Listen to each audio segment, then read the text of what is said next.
Hello, everybody, and welcome to the 7th episode of Meghan's World. I am your host, Special K Thoughts, aka Special K, better known in the world of Twitter. You guys know the drill. Disclaimer alert, disclaimer alert. Meghan's World is a pro-Meghan Markle news channel that discusses all things related to Meghan Markle and Prince Harry too. We are not royalist. We are not monarchist. Oh, hell no. We can't stand royal reporters, aka royal rodents. We are fans and stans of Meghan Markle and Prince Harry too. So, to all of you broke, busted hags, if you are still listening after this disclaimer alert, you might as well go ahead and pick a finger. Okay? Now, Meghan's World, I hope everybody who celebrates Thanksgiving had a very happy Thanksgiving. I did. I really did. But I have to admit it was a little somber, you know? Usually we spend Thanksgiving with extended family. However, that didn't happen this year. We tried to make the best of it, but, it just wasn't the same. With that said, though, me and my core family, we are very blessed and we are very grateful. God bless those families that are struggling and less fortunate than us. And I sincerely mean that. A lot of families out there that are struggling, and I'm pretty sure that the holidays do not make it any better. All right. Guys, we are going to go ahead and talk about Meghan, the Duchess of Sussex opinion essay that she wrote for the New York Times called The Losses We Share. Perhaps the path to healing begins with 3 simple words. Are you okay? I read this opinion piece by Meghan, the Duchess of Sussex. I thought it was very insightful, powerful, well-written, thought-provoking piece that ended up having an unexpected personal intervention in my life. Meghan's World, we will get into that later, okay? All right. Now, in this piece, Meghan revealed that she suffered a miscarriage July of this year, which was just heartbreaking to hear. Meghan starts this essay off by revealing this. It was a July morning that began as ordinarily as any other. After changing his diaper, of course, she's referring to cute baby Archie, I felt a sharp cramp. I dropped to the floor with him in my arms, humming a lullaby to keep us both calm. I knew as I clutched my firstborn child that I was losing my second. Meghan goes on to reveal, hours later, I lay in a hospital bed, holding my husband's hand. I felt the clamminess of his palm and kissed his knuckles, wet from both our tears. Staring at the cold, white walls, my eyes glazed over. I tried to imagine how we'd heal. Meghan goes on to write, sitting in a hospital bed, watching my husband's heartbreak as he tried to hold the shattered pieces of mine, I realized that the only way to begin to heal is to first ask, are you okay? Very real, raw moment. Meghan just suffered a miscarriage. However, during that pain and loss, she is concerned about her husband because you know what? Prince Harry as well had suffered pain and loss. because of the miscarriage of their unborn baby. You know, Prince Harry, his feelings matter too. In situations like a miscarriage, we tend to focus on the woman. You know, it's natural for us to do that. But we as a society need to remember that our male partners, you know, hey, they matter too. And they have feelings just like we do. And they're suffering just like we are in circumstances like that. Now, Meghan, you know, she doesn't just talk about the loss of her unborn baby. She also talks about the different types of pain, loss, and suffering that people globally are currently dealing with, whether it be to the global pandemic, social injustices, and or political chaos, especially here in these United States of America. Meghan, she masterfully makes the case that despite the division, we are still connected because of the pain, loss, and suffering that we are all going through.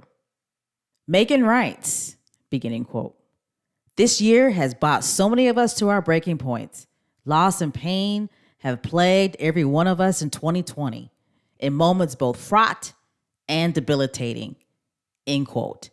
She gives an example of a woman starting her day off, and then she receives a call that she lost her elderly mother to COVID-19. Now, there are a lot of people who have lost family members and friends to COVID-19. All of us globally, in some form or fashion, have been impacted by this global pandemic. And that is the global connectivity that Meghan is talking about. In regards to the social injustices that have been happening here and across the world globally, Meghan gives examples of the deaths by police authority in regards to Breonna Taylor and George Floyd. Okay? I mean, she masterfully, skillfully makes the connection to pain and loss. I bet Breonna Taylor's mother in her wildest dreams never thought that she was going to suffer pain and loss by the brutal death of her adult daughter that was caused by social injustice. I bet George Floyd's little girl never thought in her wildest dreams that she was going to suffer pain and loss by the death of her father, which was caused by social injustice of police authority. All right? And Meghan, you know, she did not mention this in her piece, but another global connectivity that I saw and that I witnessed in regards to the pain and loss of George Floyd and Breonna Taylor's death was there definitely was a community, universal connectivity of pain and loss with people from all walks of life here in the United States of America. We connected to that pain and loss. And what we did was we went out in the streets and we protested and we let our voices be heard. There was a community, universal outcry that connected us all to the pain and loss of the deaths of Breonna Taylor and George Floyd. Now, in a very articulate way, Meghan incorporates how the loss of community and social isolation contributes to the political chaos that is all around us here in these United States of America. Meghan writes, beginning quote, "We are at odds over whether an election has been won or lost. We are at odds over the value of compromise. That polarization coupled with the social isolation required to fight this pandemic has left us feeling more alone than ever, end quote. I don't think people understand the over-the-top extreme polarization in politics coupled with social isolation has really put democracy in the United States of America on the brink of destruction and headed towards a dictatorship. I don't think people really get it, how serious democracy is on the verge of being over here in the United States. Why? Why is that? Because when people are suffering financially, have no idea where their next meal is coming from, they're stressing out about sending their kids to school, they're on the verge of eviction, and they're home all day, those conditions, they're ripe. They're ripe for populism. What is populism? Populism it's a political approach that strives to appeal to ordinary people who feel that their concerns are disregarded by the established elite groups. Well, who here in the United States, and you basically can say globally, are the elite groups? Well, the global elite groups are people like scientists, doctors, college professors, the media, and the federal government. What does populism lead to? Authoritarian populism, which places mistrust in the federal government, the media, scientists, doctors, college professors, teachers. It also breaks traditional norms and values that country holds. It demonizes sections of the populations within society who don't agree, while requiring those who do agree to have pure loyalty to the authoritarian that is in charge. Only believe what the authoritarian in charge is telling you. Don't trust the FBI, the CIA, the fake news media. Don't you trust those judges?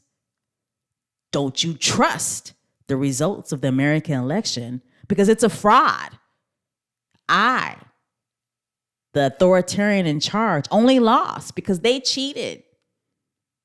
You can't believe or trust the American election. You can only believe what I say. Even when I lie, you have to believe what I say because it's for your own good. What does authoritarian populism lead to? Dictatorship, communism. Does any of this sound familiar to you, America? Now, Meghan did not get that deep. I, Special K, veered off to the left. Okay? But we are living in some scary times, America. Now, Meghan wrote, beginning quote, "As much as we may disagree, as physically distracted as we may be, the truth is that we are more connected than ever because of all we have individually and collectively endured this year." Once again, Meghan skillfully connects with ease the political chaos and discourse to loss, pain, and suffering. Now, Meghan ends her opinion piece by writing this, beginning quote, "So this Thanksgiving, as we plan for a holiday unlike any before, many of us separated from our loved ones, alone, sick, scared, divided, and perhaps struggling to find something, anything to be grateful for. Let us commit to asking others, are you okay?" Wow. What a powerful, thought-provoking, masterfully well-written piece written by Meghan, the Duchess of Sussex. I'm pretty sure everybody in Meghan's world has already read it, but if you haven't, please read it. Please read it. An opinion piece by Meghan, the Duchess of Sussex, entitled The Losses We Share. Perhaps the path to healing begins with 3 simple words. Are you okay? Check it out. It's in the New York Times. Check it out. Check it out. All right, Meghan's World. I am going to share with you a personal experience that I had with a family member in regards to Meghan's opinion piece that she wrote talking about pain and loss and asking people, are they okay?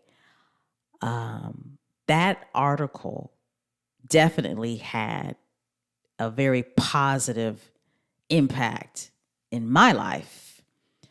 Now, on the morning Meghan's opinion piece came out, I had received a text message from one of my cousins. And, the text message had said, hey, do you have a minute? And of course, I texted back, I sure do. So, my cousin, she calls me. Now, I have a lot of cousins, but this cousin is a close cousin, okay? And we're like sisters, all right? So, I answer the phone and I'm like, hey, what's up? And she shares with me that she has something to tell me. And when she says this, I immediately hear the anxiety and the hesitation in her voice. I knew something was really up, so I'm like, okay, what's going on? And I heard silence. So I tell my cousin, hey, it's okay. You can tell me. So my cousin goes on to tell me that she had a miscarriage 10 years ago. And then she started to cry. And I had to catch myself because in my head, I'm like, oh my God. And she proceeds to tell me what happened and what the circumstances were around the miscarriage. And then my cousin goes on to tell me that she read Meghan's opinion piece in the New York Times, and it gave her validation and the strength to finally tell someone. She had no idea that miscarriages, were that common. And, I was shocked, and I'm still shocked, but I was shocked. I couldn't believe my ears. To be honest, I was really all up in my feelings because I couldn't understand at that time, in that moment, why she didn't tell me. We are close cousins. We have always had each other's back. We have gone through some real shit together. And I mean, this cousin is a ride or die cousin. All right. She knows some things about me, and I know some things about her. Okay. And then it hit me. Despite our close relationship, she just didn't feel safe enough to tell me.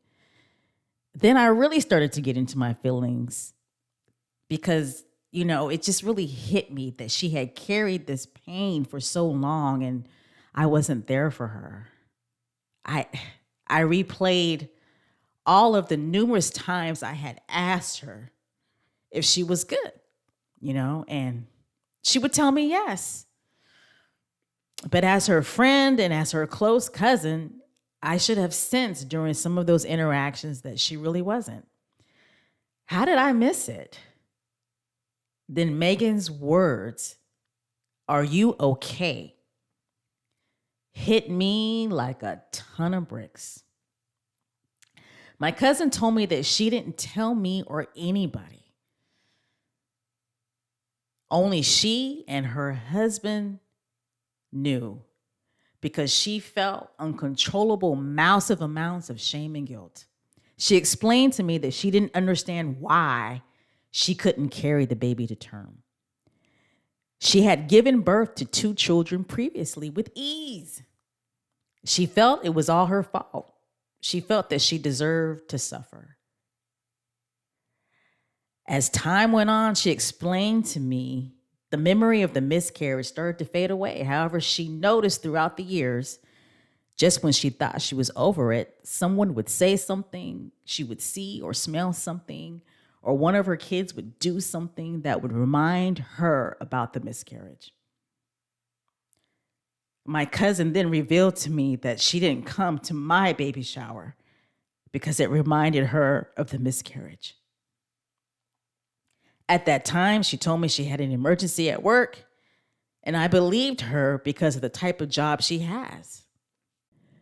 My cousin went on to explain to me that reading Meghan's opinion piece at first was very hard for her. It brought back all of those feelings and emotions of heartbreak, pain, and shame that she has tried for the past 10 years to lock away in a box. After she finished reading it, though, she felt a sense of empowerment, relief, commonality, and a lot less shame and guilt, which leads me to this Meghan quote that she wrote in her opinion piece. Beginning quote, "Some have bravely shared their stories, knowing when one person speaks truth, it gives license for all of us to do the same." End quote. I took a deep breath, and I thanked my cousin for telling me about her miscarriage. Then I asked her if she was okay. She told me, "Yes, girl, I'm okay." I said, "Are you sure?" She said, "Yes, I'm okay." I told her, "No, you're not okay. I'm coming over right now." And she busted out laughing. And she said, "I'm okay, damn it." Then my cousin asked me if I was okay. And I told her, "Hell no, I'm not okay. I need a damn drink. You done laid this on me. You got me all in my feelings and shit, and you didn't come to my baby shower." Woo! We both busted out laughing.